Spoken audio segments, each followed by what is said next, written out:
Henry's Sneeze. One lovely Saturday morning, Henry was puffing along. The sun shone, the fields were green, the birds sang. Henry had plenty of steam in his boiler, and he was feeling happy.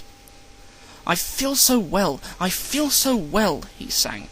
"Trickety-trock, trickety-trock," hummed his coaches. Henry saw some boys on a bridge. "Peep, peep, hullo," he whistled cheerfully.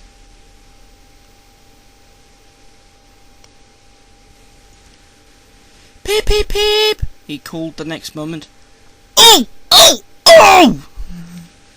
For the boys didn't wave and take his number. They dropped stones on him instead.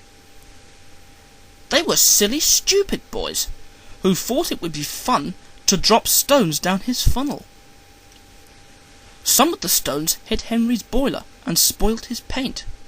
One hit the fireman on the head as he was shoveling coal, and others broke the carriage windows.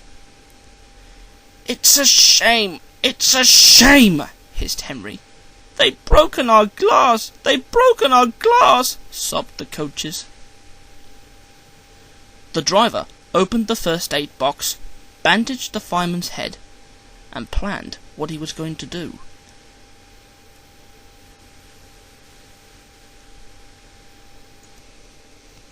They stopped the train, and the guard asked if any of the passengers were hurt. No one was hurt, but everyone was cross.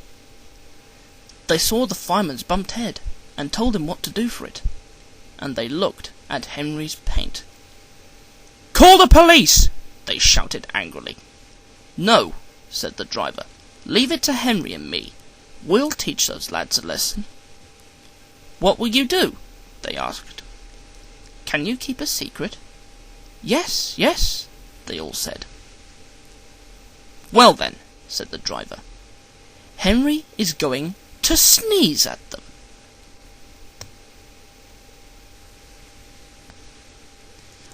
"What?"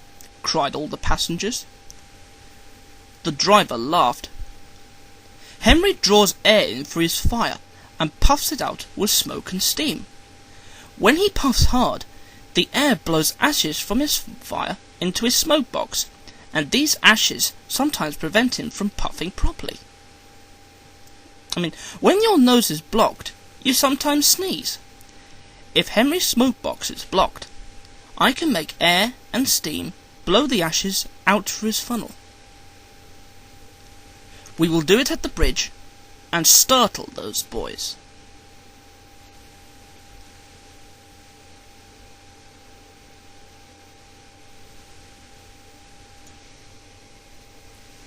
Henry puffed onto the terminus where he had a rest. Then he took the train back. Lots of people were waiting at the station just before the bridge. They wanted to see what would happen. "Henry has plenty of ashes," said the driver. "Please keep all the windows shut till we have passed the bridge. Henry is as excited as we are, aren't you, old fellow?" And he patted Henry's boiler. Henry didn't answer. He was feeling stuffed up. But he winked at his driver, like this.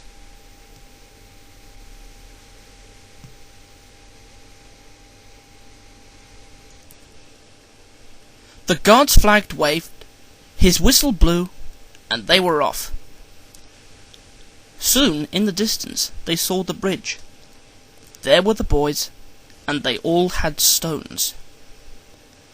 "Are you ready, Henry?" said his driver. "Sneeze hard when I tell you." "Now!" he said, and turned the handle. "Achoo! Achoo! Achoo!" Smoke and steam and ashes spouted from his funnel. They went all over the bridge and all over the boys, who ran away as black as soot.